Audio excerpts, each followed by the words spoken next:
Bonsoir à vous tous et bienvenue à notre étude biblique du mercredi soir. Bienvenue à cette analyse des Écritures pour notre édification et aussi pour notre protection dans les voies du Seigneur. Paul a dit au jeune Timothée, dans 1 Timothée 4 au verset 16, il a dit « Veille sur toi-même et sur ton enseignement. Persévère dans ces choses, car en agissant ainsi, tu te sauveras toi-même et tu sauveras ceux qui t'écoutent. » Là, on ne parle pas du salut de l'âme, mais de la délivrance de l'erreur, de la délivrance des séductions spirituelles. Puis il a dit, il faut absolument qu'on soit prêt à faire cela pour être protégé. J'espère bien que nos études bibliques du mercredi soir nous aident à demeurer dans la saine doctrine, à demeurer loin des erreurs et des tromperies spirituelles qu'on pourrait côtoyer sur Internet et même avec d'autres enfants de Dieu. Et que le Seigneur puisse vraiment nous protéger et nous garder. Ce soir, notre sujet est les deux parlers en langue du Nouveau Testament. Les deux parlers en langue du Nouveau Testament, ou la proposition par certains dans l'Église chrétienne qu'il y a deux parlers en langue dans le Nouveau Testament.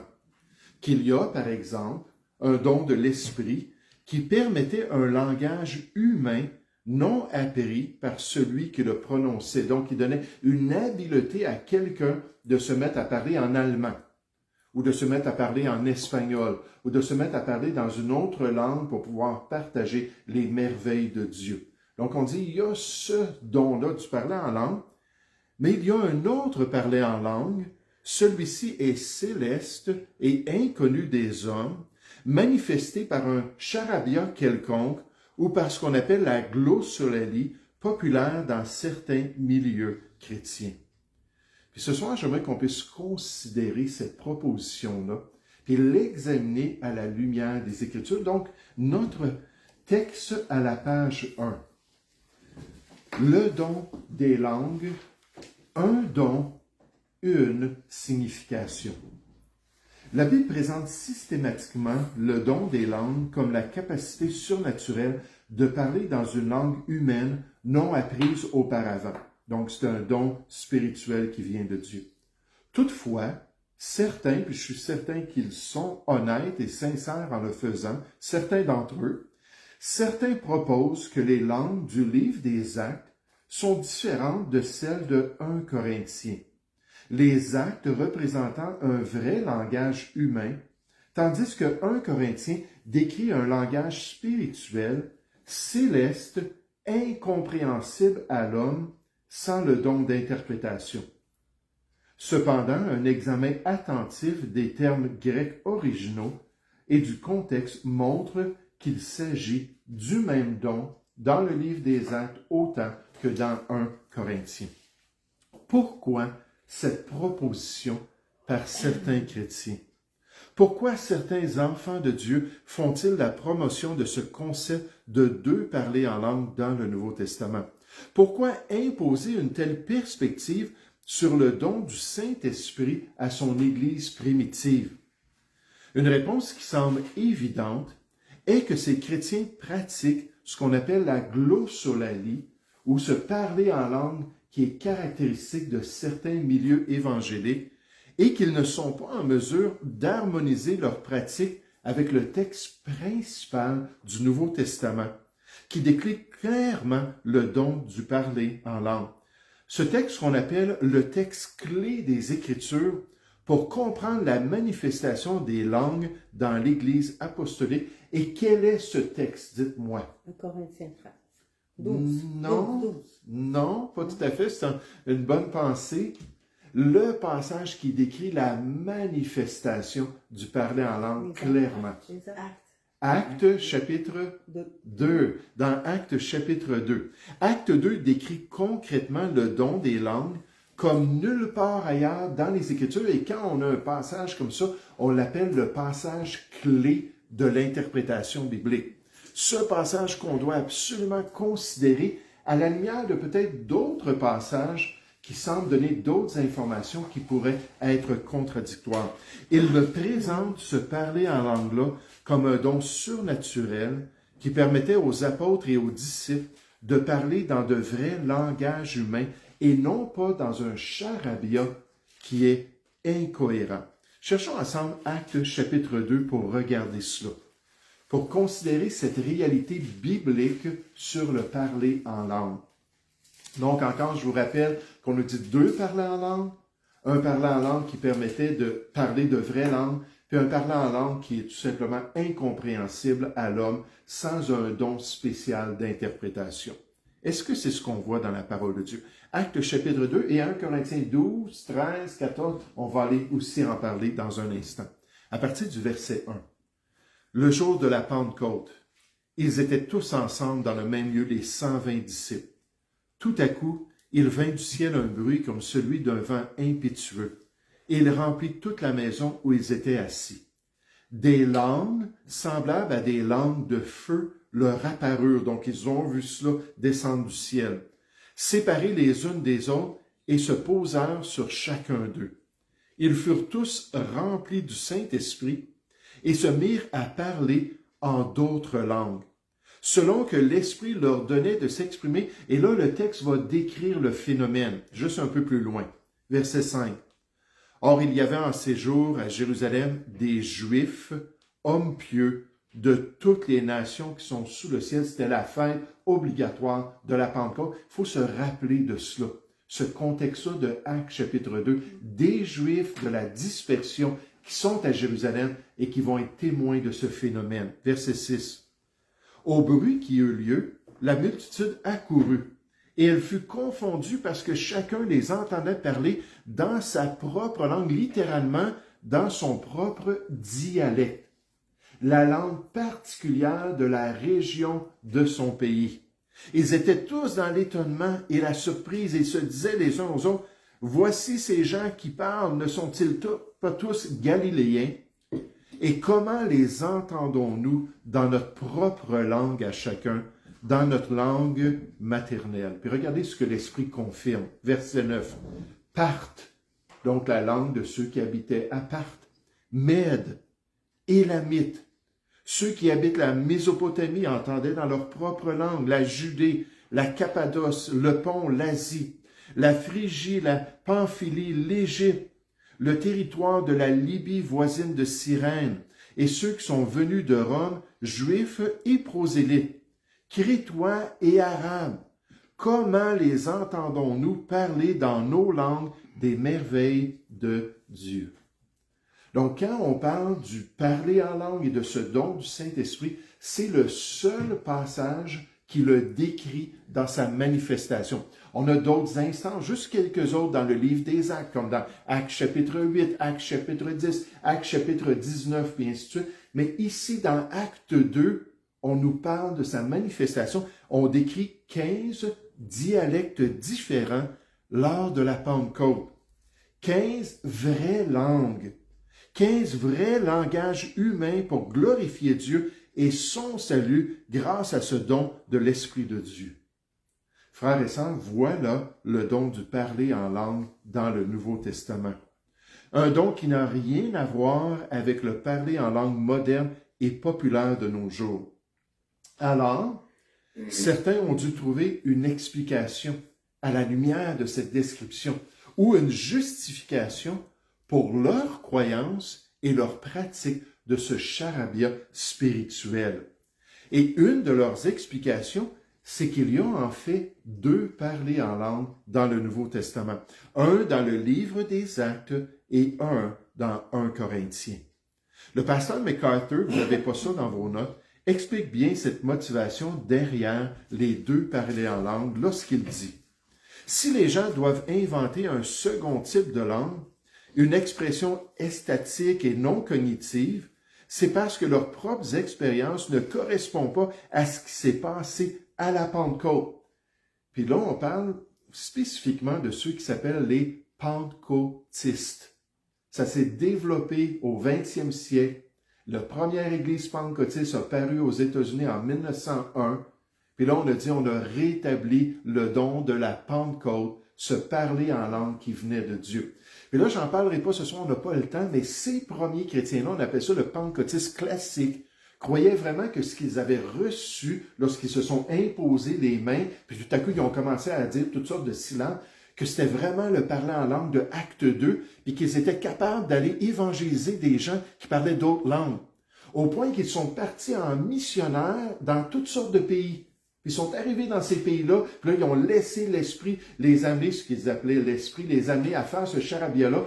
Puis là, les Chinois les regardaient, puis ils comprenaient absolument rien. Puis là, après ça, là, les Arabes les écoutaient, comprenaient absolument rien. Puis finalement, ils sont revenus, puis ont dit, ça marche pas. C'est pas comme dans Acte 2. Donc, ça vient de Dieu. Il doit avoir une autre explication. Et là, ils ont développé cette théorie-là qu'il doit y avoir deux parlers en langue. Parce qu'ils avaient le don de l'Esprit, mais ce n'était pas celui qui était décrit dans Actes chapitre 2. La Bible est très claire, le pasteur MacArthur dit. Les langues étaient de véritables langues, parlées et comprises. Nier cela revient à créer un don totalement différent, fondé sur l'expérience subjective, parce que les gens disent, oui, on a l'expérience, et en passant, ils vont dire, ça nous fait du bien. Ça nous rapproche de Dieu. On a une extase spéciale lorsqu'on parle en langue comme ça. Donc, ça vient du Seigneur, puis on doit l'expliquer avec un deuxième parlant en langue. Mais fondé sur l'expérience subjective plutôt que sur l'enseignement clair des Écritures. On va aller voir ça dans la parole de Dieu dans un instant. Le docteur Thomas Edgar confirme que la bifurcation du don de l'Esprit en langue connue d'un côté et en langue secrète de l'autre côté ne découle pas d'une exégèse solide de la parole de Dieu, mais d'un besoin de valider les expériences spirituelles contemporaines. En d'autres mots, l'idée de deux sortes de langues, l'une connue et l'autre inconnue, ne se trouve pas dans les Écritures. C'est une invention théologique visant à justifier des expériences qui ne correspondent pas du tout au récit biblique. Ça ne se trouve pas dans la Bible. On ne verrait pas ça dans la parole de Dieu sans un endoctrinement particulier de leur part. De leur part, de qui est-ce que je parle? De ces gens-là qui veulent pousser un parler en langue moderne qui n'a rien à faire avec ce que la Bible décrit. Puis là, ils vont enseigner ça, puis ils vont convaincre, puis ce sont les plus grosses églises au monde. Je suis désolé, là, ces milieux-là sont vraiment les plus grosses assemblées. Puis là, ils enseignent ça, puis ils portent les gens à se tourner vers ça. Ils vont même donner des cours, une formation. Ça se trouve jamais dans la Bible. Quand Corneille, sa famille et ses amis ont reçu le Saint-Esprit, sont mis à parler en langue, les apôtres n'ont pas dit « Allons dans une classe, puis on va vous enseigner cela ». C'est toujours le même phénomène. C'est un don qu'ils ont reçu, puis là, ils ont parlé en langue. Mais ces gens-là poussent cela, puis les gens qui sont endoctrinés voient la parole de Dieu comme cela à cause de cet endoctrinement-là. C'est un peu comme les témoins de Jéhovah. Les témoins de Jéhovah disent qu'il y a deux classes de croyants. Ceux qui sont dans les 144 000, qui sont le grand troupeau de Dieu. Puis ensuite, le petit troupeau, c'est tout le restant. Puis il dit, tous les croyants témoins de Jéhovah tombent dans une de ces catégories-là. Puis là, eux, ils sont programmés à lire la Bible avec cette perspective-là de deux classes de croyants. Mais dans le fond, ça ne se trouve pas du tout dans la Bible, nulle part. Hein, le petit troupeau, là, ça n'a rien à faire avec l'organisation des témoins de Jéhovah. Je pensais à ça alors que je préparais l'étude, puis en plus de 30 ans d'étude de la Bible, sans jamais avoir entendu parler de cette proposition-là de deux parler en langue différentes. J'ai appris ça il y a un nombre d'années, mais pendant plus de 30 ans, je lisais la Bible, puis jamais, si on m'avait demandé ça, est-ce qu'il y a deux parler en langue dans la parole de Dieu, jamais je serais arrivé à cette conclusion-là. Je pense que c'est la même chose pour bien des gens, parce qu'ils n'ont pas eu cette influence-là dans leur vie. C'est tout simplement pas visible dans une lecture normale des Écritures. Alors la question ce soir, est-ce que c'est possible que si on étudie plus profondément le texte biblique, que là ça va ressortir ça, on va peut-être dans les langues originales, qu'on regarde ce que le texte, le grec dit dans Actes, puis aussi dans 1 Corinthiens 12 à 14, que là, oups, ça va sortir, ça arrive des fois, qu'une traduction ne nous donne pas toutes les informations qu'on pourrait avoir pour bien comprendre au complet un sujet. Est-ce que c'est le cas? Et ce soir, c'est ce qu'on va regarder. Revenons à nos notes à la page 1. Au point numéro 1, examen de la terminologie grecque. La lettre A, le glossa du parler en langue. Le mot grec utilisé pour les langues dans Acte 1 et 1 Corinthiens est glossa. C'est de là qu'on a le mot glossolali. Ça vient de cette expression-là de l'original. Acte 2, versets 4 à 6. Lorsque le Saint-Esprit vint à la Pentecôte, les disciples commencèrent à parler en d'autres langues, là c'est au pluriel, glossaïs, selon que l'Esprit leur donnait de s'exprimer. Le contexte du passage, avec ces différents dialectes exprimés, les 15 dialectes qu'on a vus tout à l'heure, démontre que le parler en langue à la Pentecôte était une capacité spirituelle pour parler de vraies langues humaines. C'est incontournable. Le passage clé, le passage le plus important, le passage qui nous donne la démonstration de cette pratique-là, nous dit c'était des vraies langues. C'est le mot glossa qui est utilisé, qui est un mot standard dans le grec pour les langues des nations. 1 Corinthiens 12 à 14. Paul utilise le même mot glossa tout au long de son exposé sur les dons spirituels. Il décrit le parler en langue et son interprétation, mais il ne le définit jamais comme un langage différent, soit non humain. Là, les gens vont lire 1 Corinthiens 14, je n'ai pas la référence, ils vont dire « Oh, ça dit qu'on est comme un barbare s'il n'y a pas une interprète, s'il n'y a pas le don d'interprétation. Barbare, ça veut dire que ce n'est pas un vrai langage humain. » Je suis désolé, barbare, ça veut dire les langues qui n'étaient pas grecques. Les Grecs, quand ils entendaient, ils étaient tellement fiers de leur langue. C'est vrai que c'était bien développé, le grec. Que quand ils entendaient les autres nations qu'ils venaient conquérir, parler, ils disaient « Bah, bah, bah, bah, bah, bah, bah, bah. Ah, c'est juste ça vos affaires. Vous ne savez pas parler. Vous n'êtes pas développé. » Puis donc, l'expression barbare, ça parle des langues des nations autres que les Grecs. Encore une fois, ça nous montre que c'était des vraies langues. On utilise ça, mais ça n'a pas de fondement. Donc, le contexte implique que si une personne n'est pas présente pour interpréter, le langage est inconnu des auditeurs, nécessairement, si tu viens me parler en japonais, je ne te comprendrai pas, et non qu'il s'agit d'un langage céleste ou même angélique. 1 Corinthiens 13, verset 1, « Si je parlais la langue des anges ».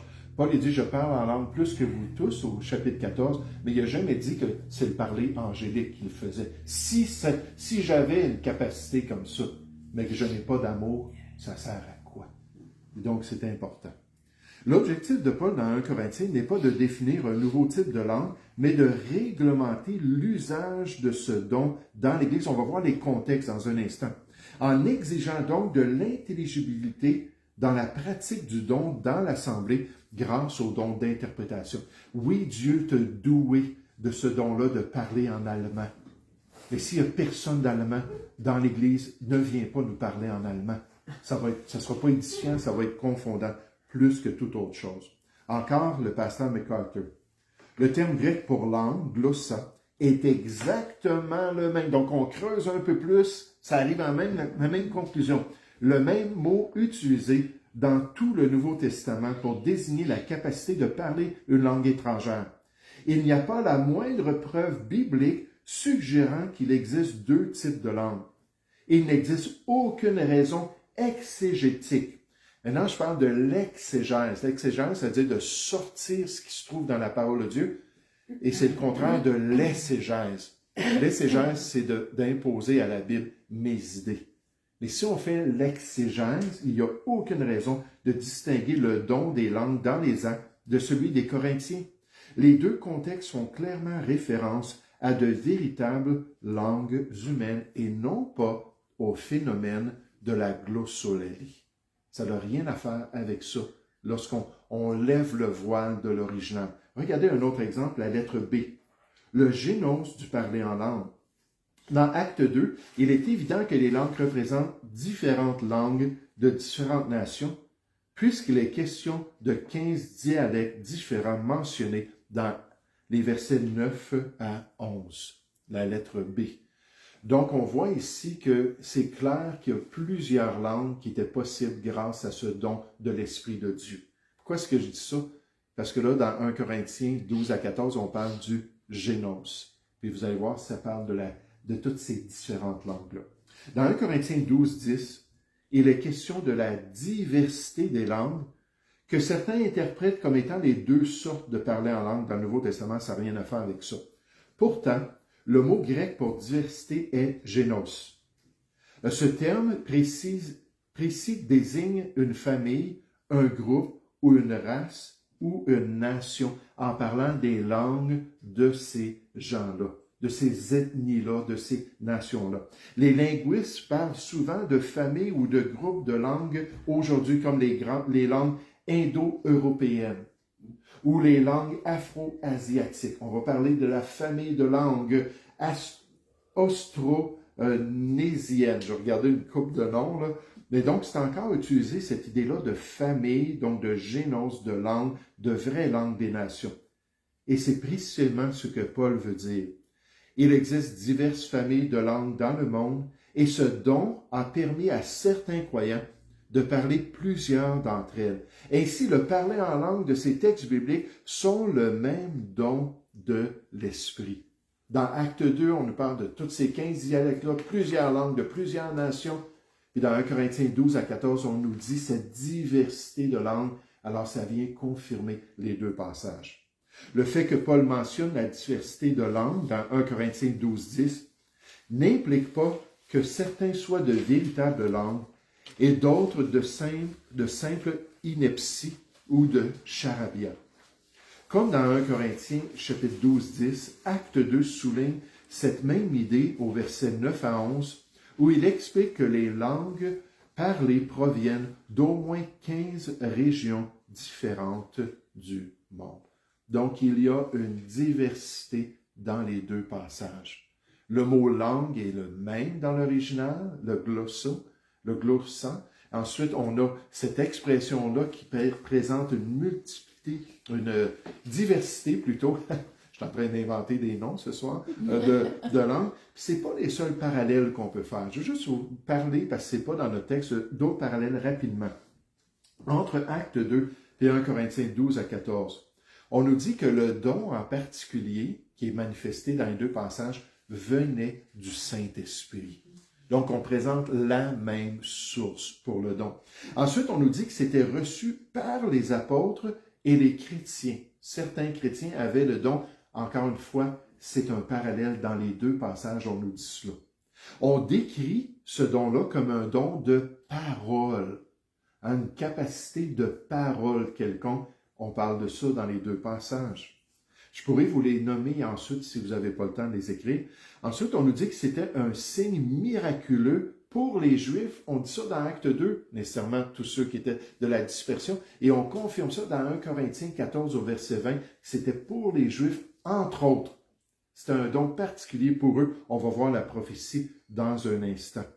Ensuite, on nous parle qu'ils étaient soit compris par ceux qui connaissaient la langue, ou ils devaient être interprétés pour qu'on puisse comprendre la langue. Les deux passages nous parlent de cela. Et dernièrement, le don du parler en langue était associé dans les deux passages au don de prophétie. Le don de se tenir debout avec la vérité de Dieu devant les foules et de partager cette vérité-là pour que les gens puissent apprendre concernant Dieu. Le docteur MacArthur nous dit, « Étant donné tant de parallèles, il est exégétiquement impossible et irresponsable d'affirmer que le phénomène décrit dans 1 Corinthiens était différent de celui dans Acte 2, puisque le don des langues consistait en des langues étrangères authentiques le jour de la Pentecôte. Il en était de même pour les croyants de Corinthe. » Donc, c'est pas l'original, c'est pas en allant plus loin dans le texte qu'on arrive à une conclusion différente. Loin de là, ça nous dit la même chose. Le docteur D.A. Carson confirme que les preuves exégétiques de deux dons distincts des langues, l'un étant une langue humaine connue et l'autre une expression estatique et non cognitive, sont si minces qu'elles en sont inexistantes nécessairement dans le texte grec. La charge de la preuve incombe entièrement à ceux qui souhaitent établir la distinction.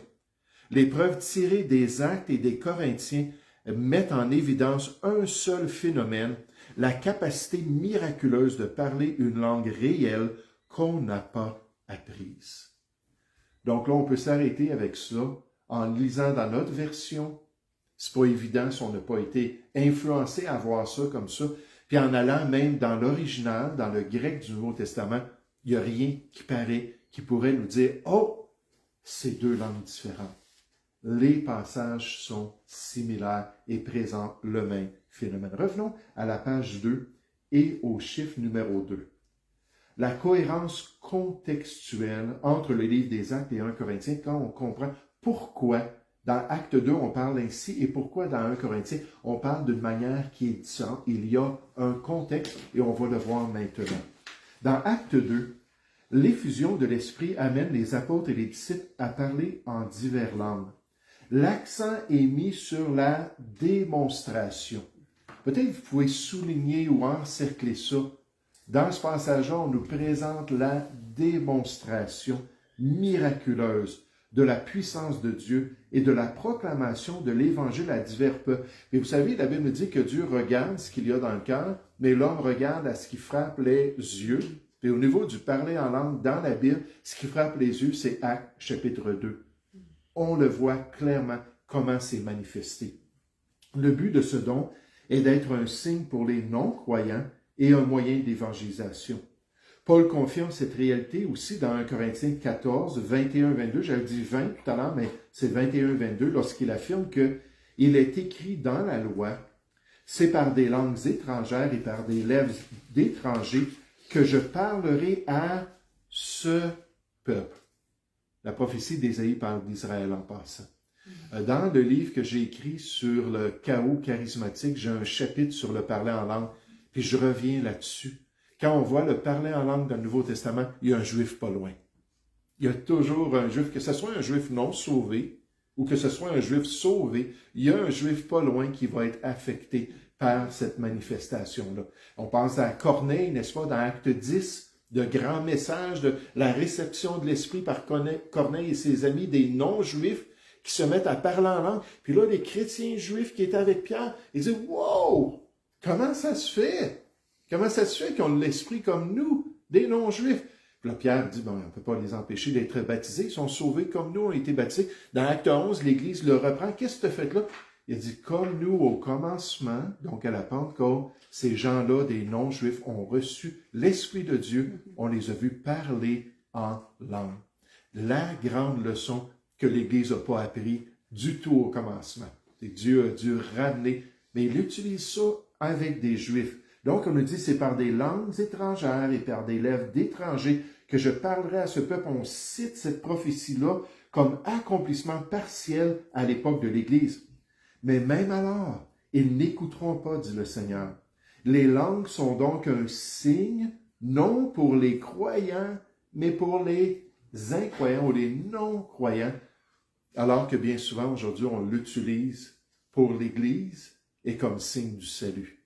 On dit aux gens, si tu n'as pas le parler en langue, il faut que tu t'examines pour voir si tu es vraiment sauvé. Puis là, on va juste t'imposer des mains pour te donner ce don-là. Si tu ne l'as pas, boy, comme tu es incrédule. Je ne veux pas simplifier les choses, mais ça arrive, cette pression-là qui est mise. Ce verset, c'est un passage du livre d'Ésaïe, où Dieu utilise les langues étrangères des envahisseurs assyriens comme signe de jugement contre Israël. De même, le don des langues, puisque l'Esprit a dit aux chrétiens et à l'apôtre Paul de présenter ça comme une confirmation dans le Nouveau Testament, était un signe pour les Juifs incroyants que Dieu agissait désormais par l'intermédiaire d'un nouveau peuple, l'Église, et que le message de l'Évangile s'adressait à toutes les nations. Dans l'Épître aux Romains, Paul lui a dit même, j'utilise ces choses-là pour exciter la jalousie des Juifs avec mon ministère auprès des non-Juifs, auprès des gentils, des païens, pour qu'ils voient que Dieu est vivant et qu'il est en train de les sauver, eux. Dans Acte 13, vous vous rappelez, il prêche l'Évangile dans une synagogue, puis les Juifs résistent. Puis là, il dit à la fin, il dit, bon, vous ne le voulez pas? Vous jugez vous-même indigne de la vie éternelle? Écoutez, on va se tourner vers les païens, puis eux vont recevoir le salut. Puis là, la foule était en colère. Ça les a fait réagir. Une langue non humaine et inintelligible ne servirait pas de signe de la même manière.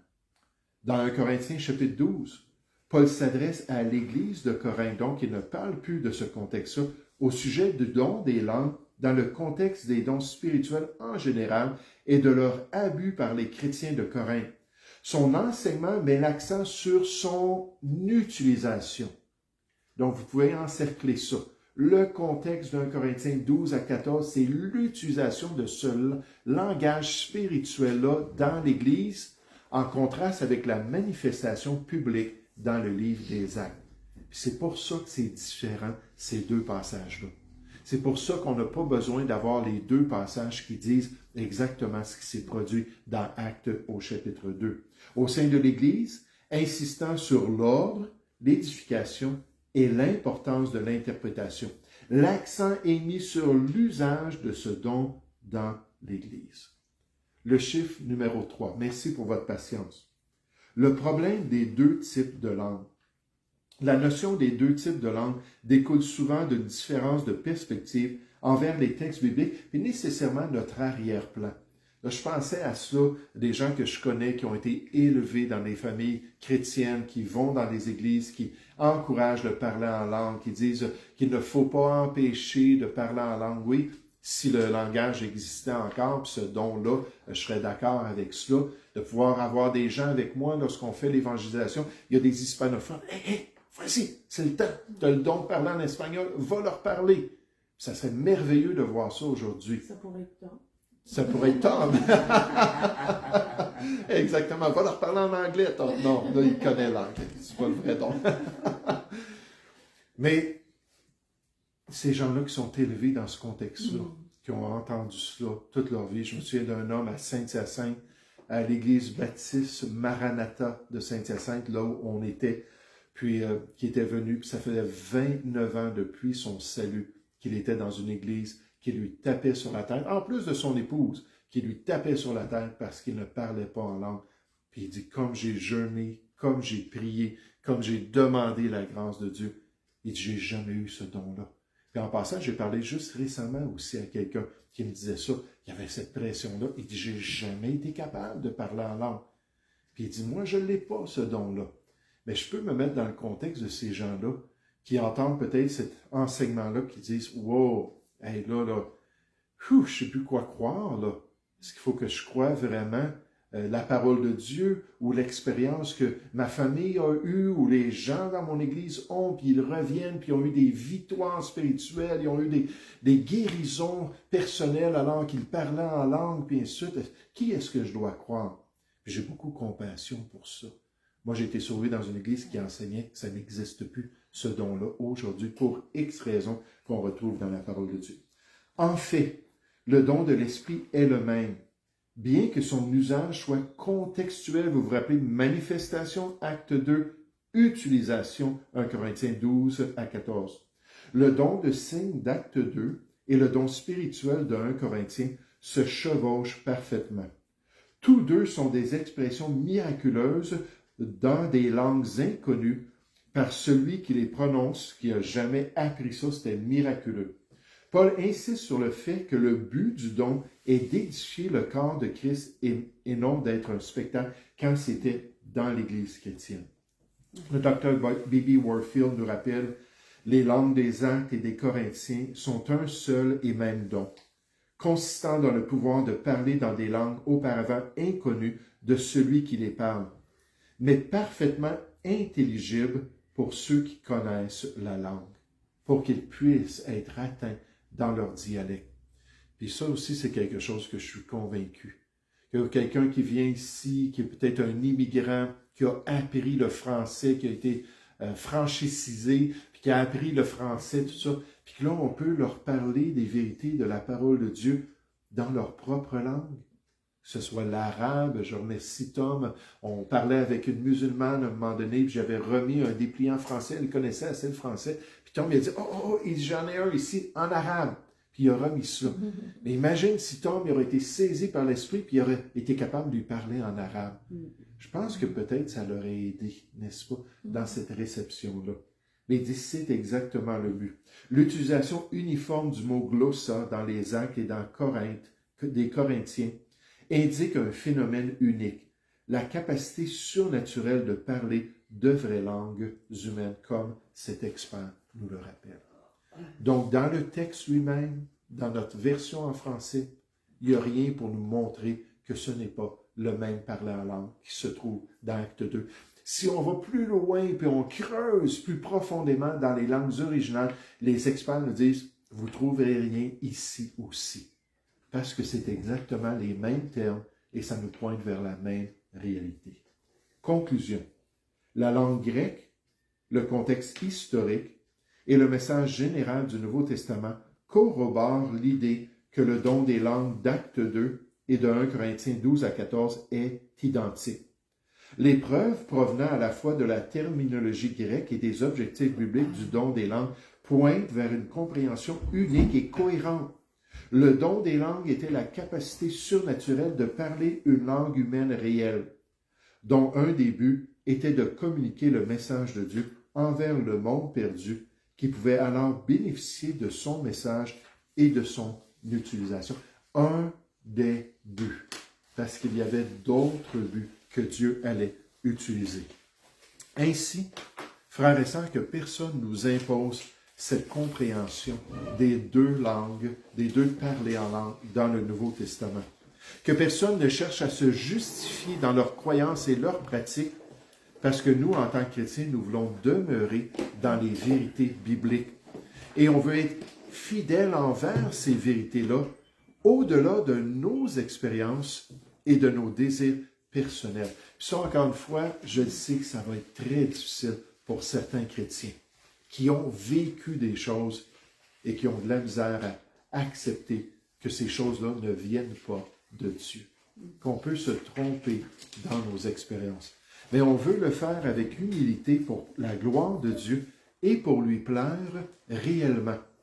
Parce que si on pratique quelque chose qui ne vient pas de Dieu, j'aimerais vous dire, ça ne plaît pas au Seigneur.